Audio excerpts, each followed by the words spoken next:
La taiga no perdona los errores. No hace excepciones con nadie, ni con los turistas inexpertos, ni con los cazadores experimentados. Lo sé tan bien como cualquiera. 10 años de servicio como guarda de caza en la taiga de los Urales me han enseñado a respetar sus leyes. Cada día aquí puede ser el último, sobre todo cuando la temperatura desciende por debajo de los 40 grados y una ventisca cubre todos los rastros en cuestión de minutos.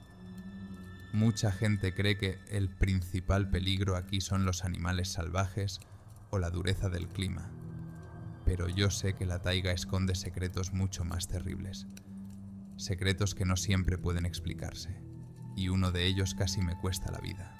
Antes de convertirme en guarda de caza, pasé 20 años como instructor de tiro táctico. Enseñaba a jóvenes combatientes el arte del francotirador. Les transmitía lo que yo mismo había aprendido una vez. Pero pasó el tiempo. Aparecieron jóvenes instructores y decidí volver a mis raíces. Mi padre también era guardabosques por estos lares. Nunca pensé que las habilidades de francotirador me serían útiles aquí, en la remota taiga. Qué equivocado estaba. Todo empezó una mañana de febrero de 2012. Aquel día cambió para siempre mi percepción de lo que puede esconder la antigua taiga de los Urales, y el precio que a veces se paga por tocar sus secretos.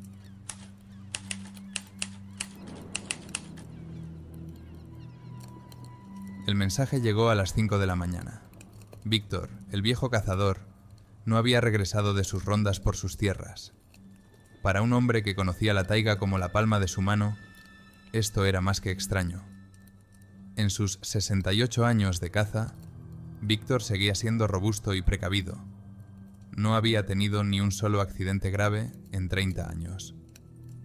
La tormenta de nieve que se había prolongado durante toda la noche había amainado, y los primeros rayos del sol coloreaban de rosa las capas de nieve de los abetos. El termómetro marcaba menos 38 grados. Comprobé mi equipo, me eché la mochila al hombro y me dirigí hacia el coto de caza de Víctor. El navegador empezó a funcionar mal casi en cuanto crucé el arroyo Medvesi. La aguja de la brújula se comportaba de forma extraña, como si hubiera una potente fuente de campo magnético cerca. Pero aquí, en la remota taiga, no había ninguna explicación lógica. Encontré las huellas de Víctor 2 horas más tarde. Llevaban a viejos pozos, minas abandonadas desde el siglo pasado. Los lugareños solían evitar estos lugares. Había rumores de geólogos desaparecidos, ruidos extraños por la noche y averías inexplicables de los equipos. Nunca le presté mucha atención. Lo consideré un cuento común. Encontré el cadáver a 300 metros de la entrada de uno de los pozos. Víctor yacía sobre la nieve, como si se hubiera tumbado a descansar. No había señales de lucha ni de animales salvajes. Su mochila estaba cuidadosamente apoyada contra un árbol. Su rifle yacía cerca. Todo indicaba que la muerte había sido causada por hipotermia. Pero era imposible. Un cazador experimentado, vestido para el clima, no podía morir congelado a 1 kilómetro de su cabaña. Algo iba mal. Empecé a examinar la escena con detenimiento. Las huellas en la nieve mostraban que Víctor había estado caminando en círculos durante algún tiempo, como si buscara algo. Luego, se sentó en un árbol caído. Había una huella clara en la nieve. Y entonces las huellas se volvieron extrañas, como si se estuviera tambaleando. Se quedó quieto y sacó su brújula. Sus huellas distintivas eran visibles en la nieve. Revisando sus pertenencias, me di cuenta de algunos detalles inusuales. Su linterna de bolsillo estaba completamente vacía, aunque Víctor siempre llevaba pilas de repuesto. En su cuaderno, que siempre llevaba consigo, la última anotación estaba cortada a media palabra.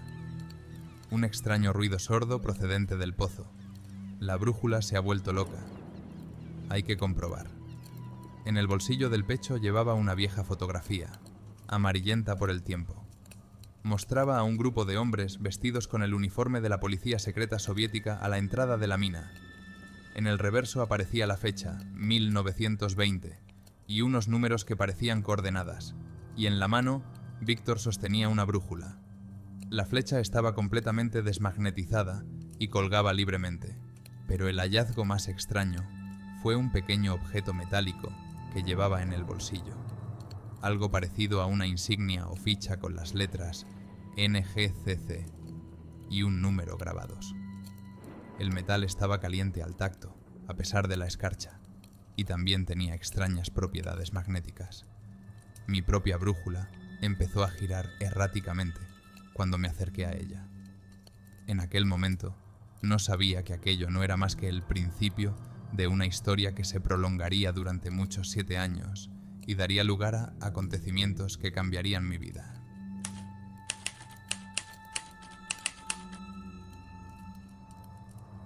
Durante los 3 años siguientes traté de encontrar información sobre aquella expedición de la policía secreta soviética.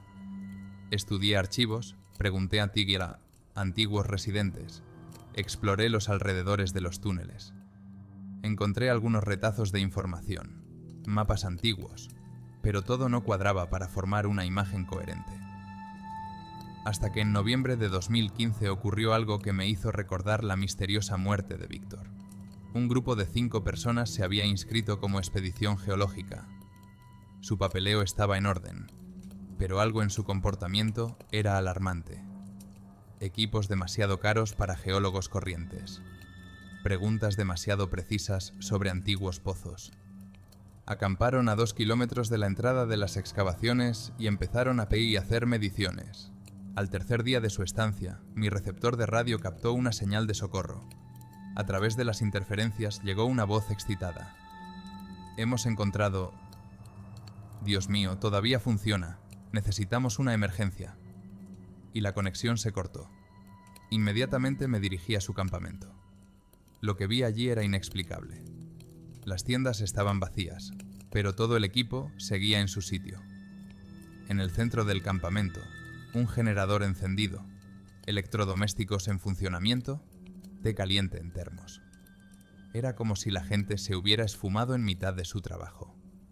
Solo la nieve dejaba ver las huellas que conducían al pozo. En uno de sus portátiles, cuya pantalla parpadeaba desordenadamente, encontré un archivo abierto. Era una fotografía del mismo lugar que la de 1920, pero tomada recientemente. Y junto a ella había un esquema de algún tipo de dispositivo etiquetado como generador de campo direccional. Proyecto Brújula. Top Secret. Las huellas conducían a la galería central. En el aire se percibía un leve sabor metálico, y en algún lugar de las profundidades podía oír un zumbido como el de un transformador. Mi linterna parpadeó cuando entré. A pesar de su antigüedad, la galería parecía estar bien fortificada. En las paredes se veían marcas recientes de pintura fluorescente. Pronto encontré un trípode abandonado y pilas esparcidas. Los primeros rastros del grupo desaparecido. En uno de los desvíos laterales percibí un tenue resplandor. Allí, apoyado en la pared, había un hombre sentado. Era uno de los geólogos, vivo, pero en estado de profunda conmoción. No paraba de repetir la misma frase. Se despertó. Lo hemos despertado. En el camino de vuelta, mientras esperábamos a los equipos de rescate, se recuperó un poco. Su historia era farragosa, pero algunos detalles me hicieron estremecer. Encontraron una habitación en la parte trasera de la mina que parecía un laboratorio. Había equipos viejos, algunas máquinas. Una de ellas aún funcionaba y emitía un zumbido grave. Cuando intentaron acercarse, empezaron a ocurrir cosas extrañas. Todos los componentes electrónicos fallaron. Y entonces, solo recordaba los gritos de sus compañeros y alguna fuerza invisible que tiraba de ellos hacia algún lugar en la oscuridad. Los equipos de rescate inspeccionaron la galería al día siguiente, pero no encontraron nada. Ni personas, ni equipos, ni rastro del laboratorio. Solo en un lugar el contador Geiger mostró pulsos extraños, no como la radiación ordinaria. Y todos los registros de las cámaras y aparatos de medición del grupo desaparecido fueron borrados. Una semana después, unos hombres vestidos de paisano llegaron al pueblo. Confiscaron todos los documentos relacionados con el incidente. y el único superviviente desapareció del hospital sin dejar rastro, dejando solo un trozo de papel con la inscripción NKGK, exactamente la misma abreviatura que estaba en la placa de Víctor.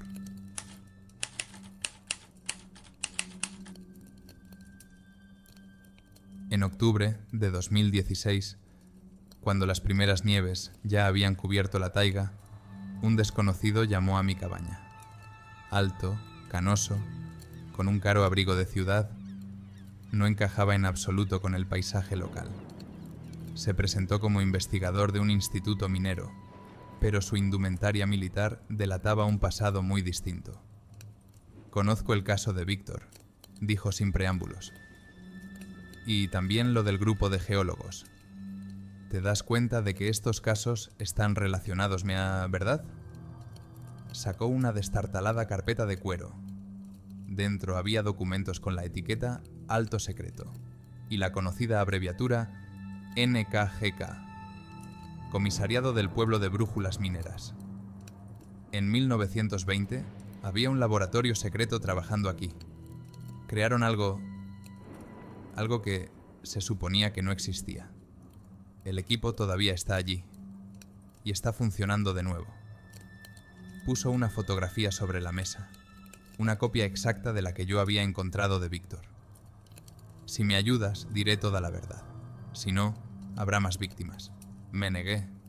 Entonces sacó otro documento, un informe sobre una operación especial en las montañas del Cáucaso, en 2005.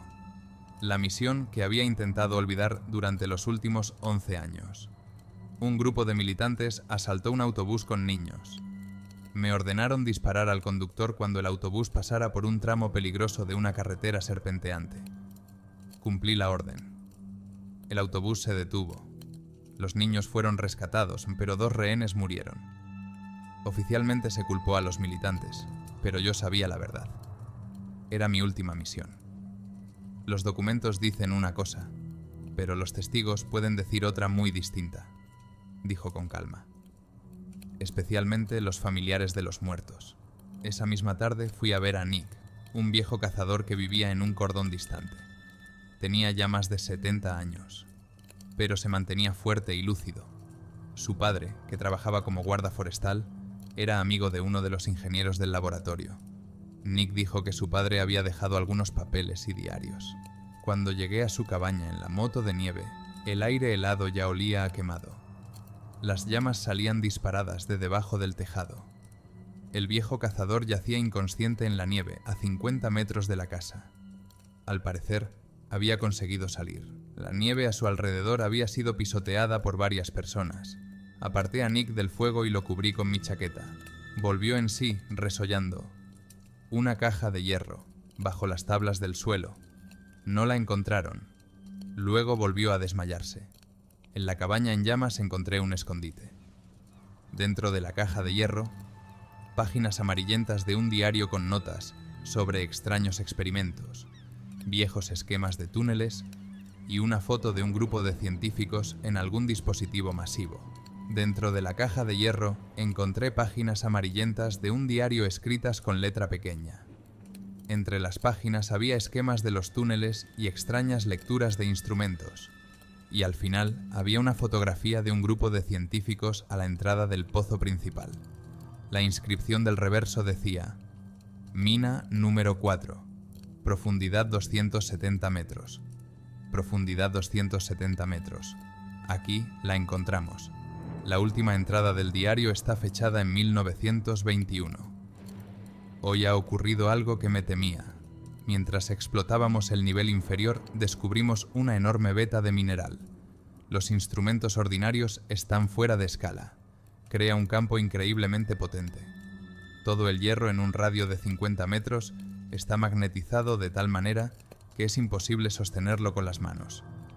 Los militares están entusiasmados, hablando de un nuevo tipo de arma, pero no han visto lo que yo he visto.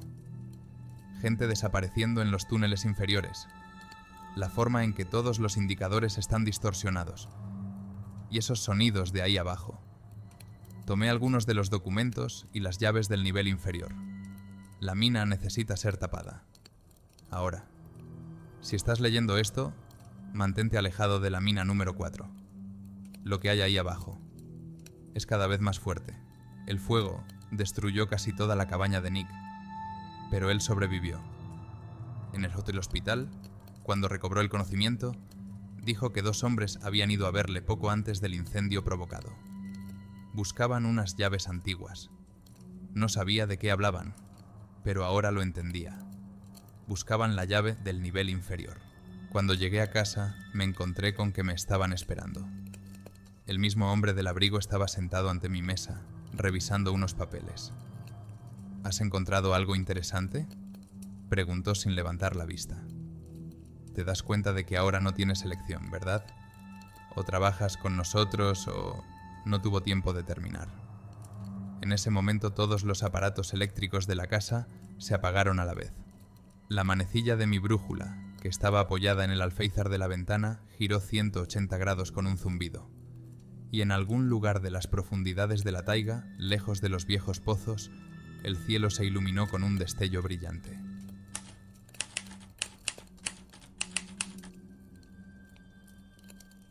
Noviembre de 2019 fue inusualmente frío. Un mes antes, habían empezado a ocurrir cosas extrañas en la taiga. Alces y osos abandonaban en masa sus hábitats. Los aparatos electrónicos del asentamiento funcionaban mal constantemente. Y cerca de los antiguos pozos, los guardas de caza veían cada vez más equipos militares. Oficialmente, se trataba de un ejercicio de entrenamiento, pero sabía que buscaban la entrada a la mina número 4, la misma que debería haber sido bloqueada en 1921. Algo había cambiado allí abajo. Algo estaba ganando fuerza. Primero, 2 soldados del cordón desaparecieron. Luego, un geofísico del equipo científico. Los militares lo consideraron accidentes, pero yo podía ver el miedo en sus ojos. El mismo miedo que había en los ojos del único geólogo superviviente en 2015. Empecé a recopilar información. Fotografié equipos, anoté números, seguí los movimientos de los grupos. Guardé copias de aquellos viejos documentos del diario en un pendrive. Envié todo esto a la Fiscalía de Medio Ambiente y a un periodista que conozco, que supieran dónde buscar si no regresaba. La noche del 20 de noviembre, mi navegador captó una señal de socorro. Las coordenadas apuntaban a la entrada de un antiguo socavón. Me di cuenta de que podría ser una trampa, pero si alguien realmente necesitaba ayuda allí abajo, había camiones militares aparcados fuera de la mina. Junto al enorme generador había hombres con trajes protectores. Un hombre con abrigo le decía algo a un militar alto, con charreteras de coronel. Podía oír fragmentos de frases. Situación crítica.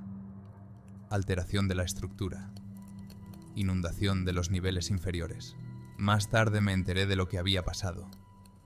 En un intento de llegar a esa veta de mineral en particular, empezaron a perforar. Abrieron un acuífero subterráneo. El agua se precipitó en las antiguas explotaciones, erosionando la roca. Y esta roca, con su alto contenido de mineral de hierro, creó poderosas perturbaciones magnéticas. Todos sus instrumentos marcaban valores críticos. 2 rescatadores bajaron a comprobar el nivel del agua y no se pusieron en contacto. La radio no funcionaba en esas condiciones. El mineral de hierro interfería la señal. Yo conocía otro camino.